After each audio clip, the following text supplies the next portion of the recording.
मम्मा please, Agastya ना बहुत दर्द में। आप तो वो ये दर्द अपनी बेवकूफ़ी की वजह से सह रहा है छोटी, क्योंकि उसकी आंखों पर अपनी माँ की नकली पट्टी बंधी है। तुम्हें समझना होगा छोटी, हम उसके रास्ते फिलहाल इसलिए मुश्किल कर रहे हैं ताकि जिंदगी में आगे कभी तकलीफ ना हो। छोड़िए मम्मा, छोटी हमारी बात सुन बेटा।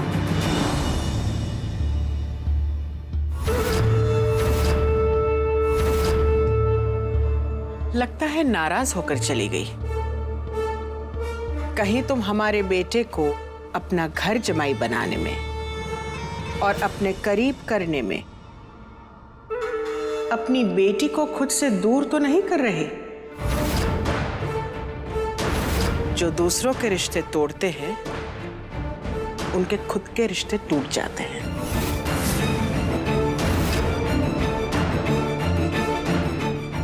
गुड्डन, सालों पहले इंडिया की यंगेस्ट सास बनकर भी तुमसे अपना परिवार जोड़ना ना हो पाया था।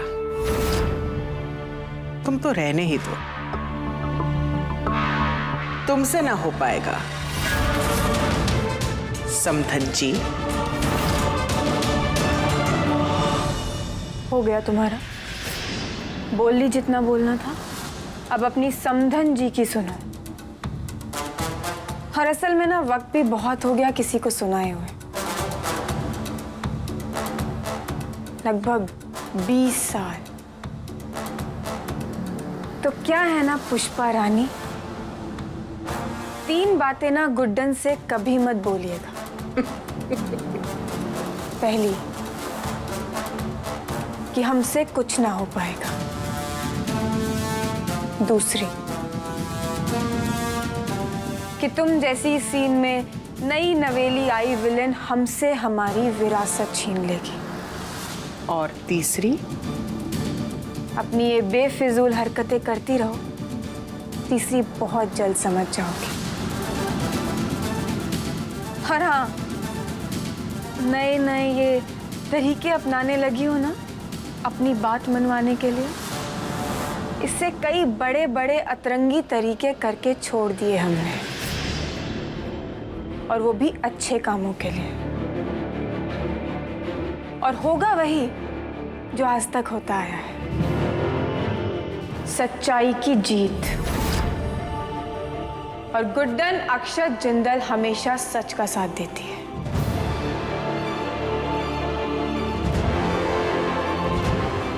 और जिस घर को तुमने संजो के नहीं रखा, यूं बिखरने के लिए छोड़ दिया ना, उसे अब हमारी बेटी समेटेगी। अपनी सास के टेढ़े अंदाज को सीधा करके दिखाएगी। देखती जाओ पुष्पा रानी, पिक्चर अभी बाकी है। और हाँ, ये जो अभी हमारे और हमारी बेटी के रिश्ते की फिक्र कर रही थी ना तुम, छोड़ दो। हमारा चेहरा उसका चेहरा है,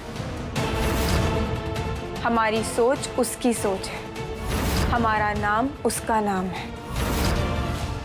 वो और हम एक ही हैं।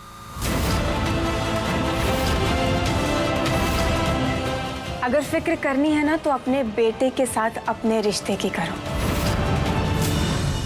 कहीं ऐसा ना हो कि पति का प्यार बेटे के प्यार पर हावी पड़ जाए और तुम्हारे आने वाले सैड बुढ़ापे का इकलौता सहारा तुम्हें छोड़कर चला जाए।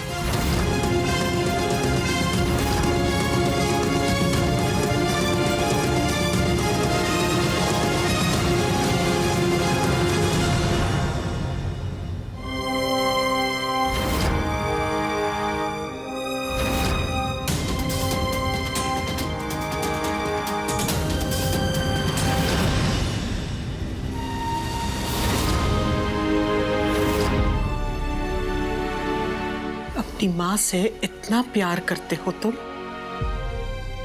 तो कह क्यों नहीं देते? चोट तुम्हें लगती है पर दर्द हमारे दिल में होता है। क्यों करते हो तुम ऐसा? उस गुड्डन और उसकी माँ के लिए इतना सब होने के बाद भी उन दोनों माँ बेटी का रिश्ता बिल्कुल नहीं बिगड़ा और तुमने अपनी माँ से मुंह फेर लिया।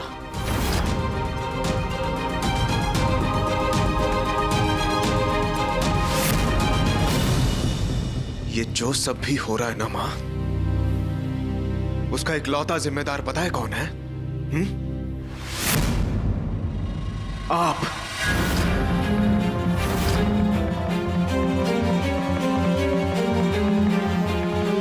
जो ये चोट शरीर में लगी है और जो चोट ये दिल में लगी है ना, ये आप ही का दिया हुआ है, गुड्डन और सासू माँ का नहीं।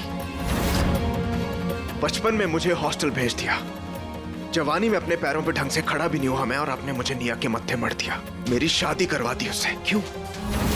इसलिए अपनी ऑलरेडी भरी हुई तिजोरी को पैसों से और भरने के लिए, राइट? नहीं।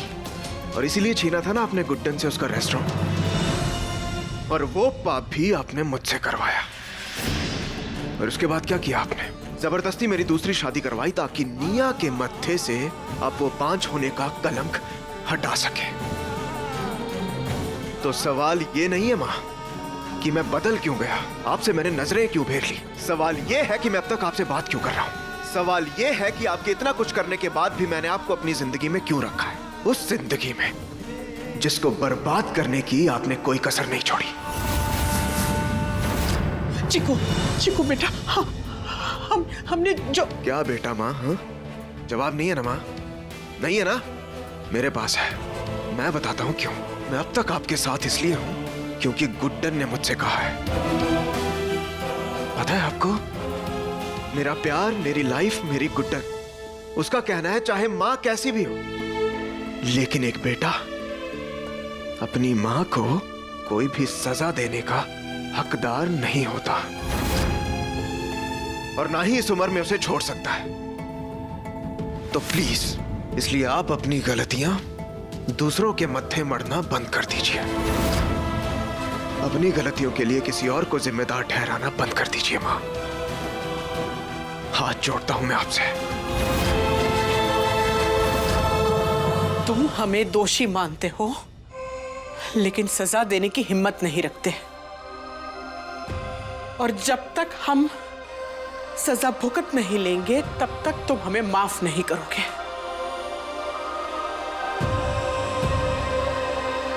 तो अब हम खुद को सजा देंगे, तुम्हें यह एहसास दिलाएंगे कि हमने जो कुछ भी किया अपने बेटे के मोह में किया, उसके प्यार में, उसकी भलाई समझकर किया। जब तक तुम हमें माफ नहीं कर देते चिकू, हम खाने का एक निवाला तक अपने मुंह में नहीं रखेंगे। ये वादा है हमारा।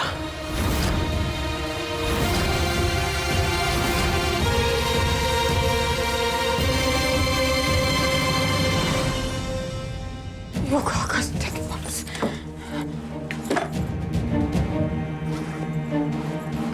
कितनी चोट लग गई होगी उसको। अगस्त्या,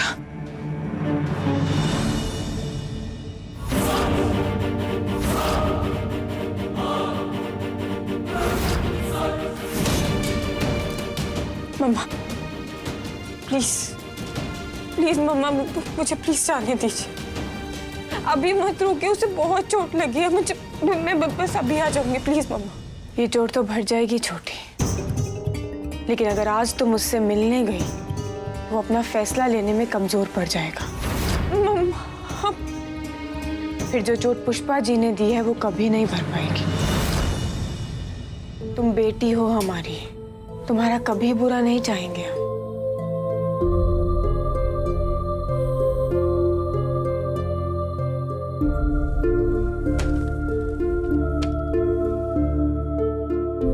मम्मा, आप भी तो मेरी मम्मा है ना। मैं आपकी बेटी हूँ ना, आप क्यों नहीं मान रही है मेरी बात? मैं आपको एक बात बताऊँ, ये जो भी कुछ हुआ है ना, उसमें अगस्त्य की कोई गलती नहीं है, सच में। छोटी, बैठो। किसी की गलती देखकर भी उसे अनदेखा करने वाला उतना ही गलत होता है जितना कि गलती करने वाला। ऐसा नहीं है मम्मा, प्लीज मेरी अब समझ क्यों नहीं रही है मेरी बात को? प्लीज मुझे जाने दीजिए ना। आपको पता अगर पापा होते ना बिल्कुल ऐसा नहीं करते हो।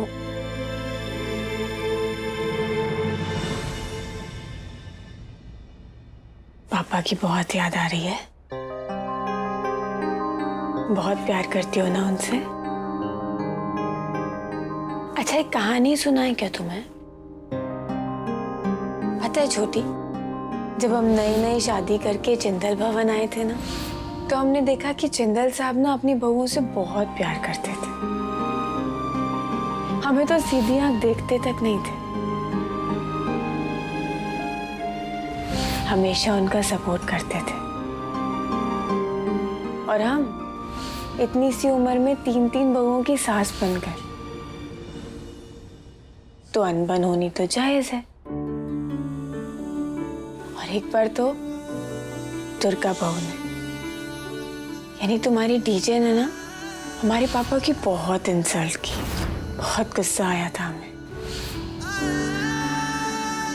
और हमें लगा था कि जिंदल साहब उन्हीं का साथ देंगे, पर नहीं। जिंदल साहब ने तब उनका साथ नहीं दिया, बल्कि सच का साथ दिया। पता है, हमेशा ना सच को सपोर्ट करते थे वो, सही को सपोर्ट करते थे, फिर चाहे वो किसी का भी हो।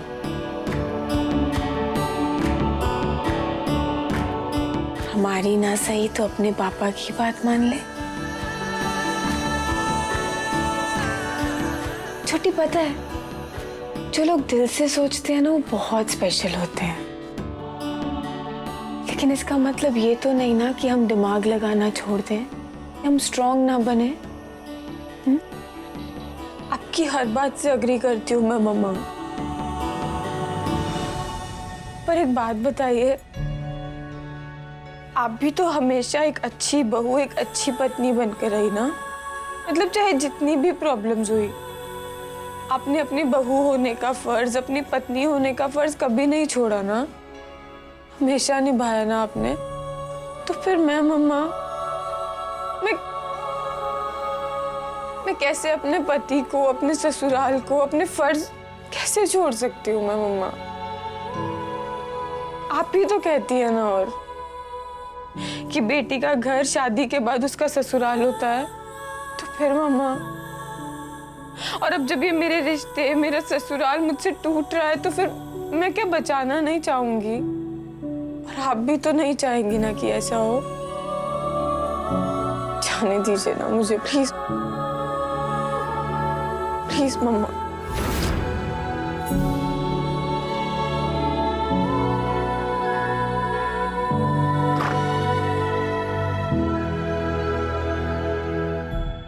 बातों में बहुत बड़ी बात कह दी तुमने गुड्डन। उन्होंने तुम पर सिर्फ अत्याचार किया, और तुम आज भी उन्हें सिर्फ प्यार देना चाहते हो। तुम्हारा यही स्वभाव जीत दिलाएगा तुम्हें। तुम्हारी माँ को गर्व है तुम पर,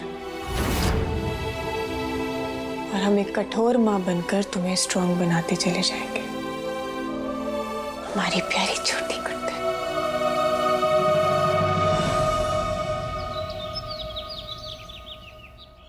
हाँ। जी क्या भैया है? अब इतने जमाने बीत के गोल पराठा खाए हुए। एक बात बता रुषि, गुड्डन के साथ रहते हुए तुम्हें बहुत टाइम बीत गया है अभी तक, लेकिन किचन का गुण ना सीख पाई तुम। क्या हुआ चाची, पराठे अच्छे नहीं बने क्या? ठीक तो मतलब ठीक ही है, अब क्या कह सकते हैं। 10 में से 1 गया, बचे कितने? बस वैसे ही बने बेड़े। मुझे तो बहुत अच्छे लग रहे हैं। क्या प्रॉब्लम है? नहीं यार बेटा, ऐसी कोई बात नहीं है। नहीं बोलिए ना, बोलिए खुल के बोलिए। मैं अभी बड़ी माँ को कह देता हूँ कि आपको इस घर का खाना पसंद नहीं आ रहा।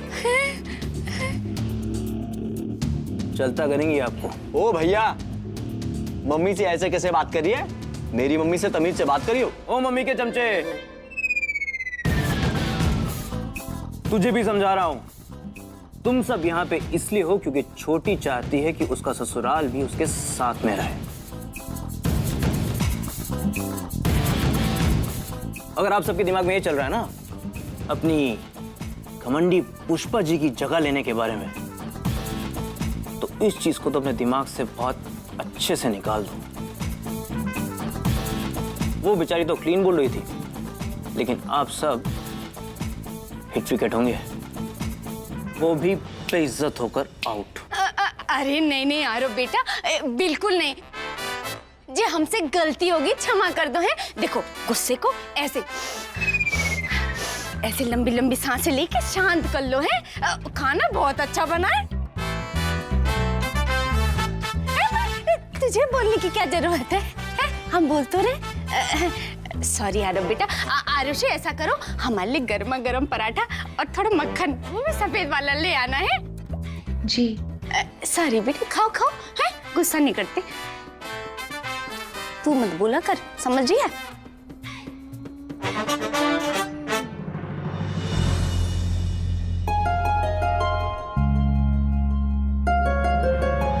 एक बात क्या मनिया, जीजी ने इतना बड़ा कांड कर रखा है, अब भुगतना हम लोगों को पड़ गया है। अरे मम्मी छोड़ो ना, कहाँ इस बवाल में पड़ी हो? कम से कम खाने को तो मिल रहा है, उसी का मजा ले लो। हाँ मनिया, तो बता, इससे बड़ा कांड हो जाता तो जे हम जो पराठे ठूस रहे हैं ना, जे भी ना खा पाते। सही बात है मम्मी, सही कह रही हो।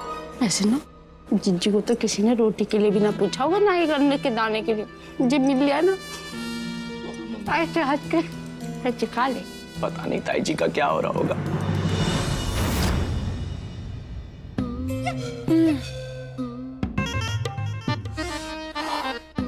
खाने का त्याग करना हमसे ना हो पाएगा भाई।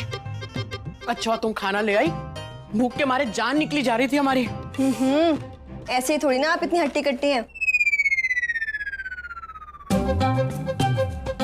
मेरा मतलब मम्मी जी, आप इतनी मेहनत करती हैं ना, तो खाली पेट थोड़ी ना करती होंगी। इसलिए तो आपके स्पेशली छुपते छुपाते और ये खिड़की टाफ के लाई हूँ खाना। वो तो शुक्र है मुझे किसी ने देखा नहीं है, अगर अगस्त से देख लेता ना, वो तो मेरा गला ही दबा देता। इतनी नफरत करता है मुझसे। लेकिन आप भी कमाल है, सब कुछ कितनी आसानी से संभाल लिया। अगस्ते को इमोशनली मैनिपुलेट भी कर लिया, भूखे होने का नाटक भी किया, और यहाँ पेट पूजा भी हो रही है। कुछ ज्यादा नहीं हो रहा तुम्हारा? मम्मी जी, मैं तो आपके तेज दिमाग की तारीफ कर रही हूँ। चलिए वो सब छोड़िए और ये खाना खाइए। स्पेशली आपके लिए सराफा बाजार के फेमस मार्केट से लेके आई हूँ। भाई जो सब सोच रहे हैं वही सोचने दो। लोगों को ऐसा लगेगा कि पुष्पा बिरला यहाँ पे भूखी बैठी है और इसी सब ड्रामे के बीच हमारा तीर सीधा निशाने पर लगेगा। निया, हम जो चाहते हैं हम पाकर रहेंगे। हम खाना भी खाएंगे, डकार भी मारेंगे और अगस्त्य से उसकी माफी भी पाएंगे। और हमारी अतरंगी समधन से कुछ ना हो पाएगा।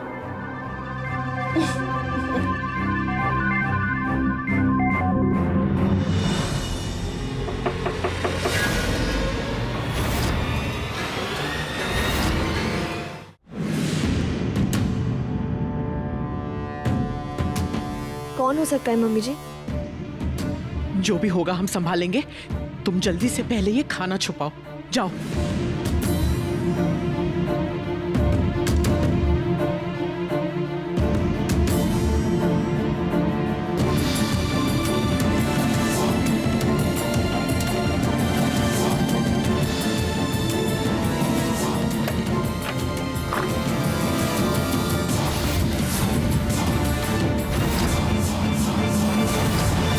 भगवान भला करे कि आखिरी मौके पर हाथ चला गया और मुंह साफ कर लिया, वरना चिकू के सामने बना बनाया खेल बिगड़ जाता।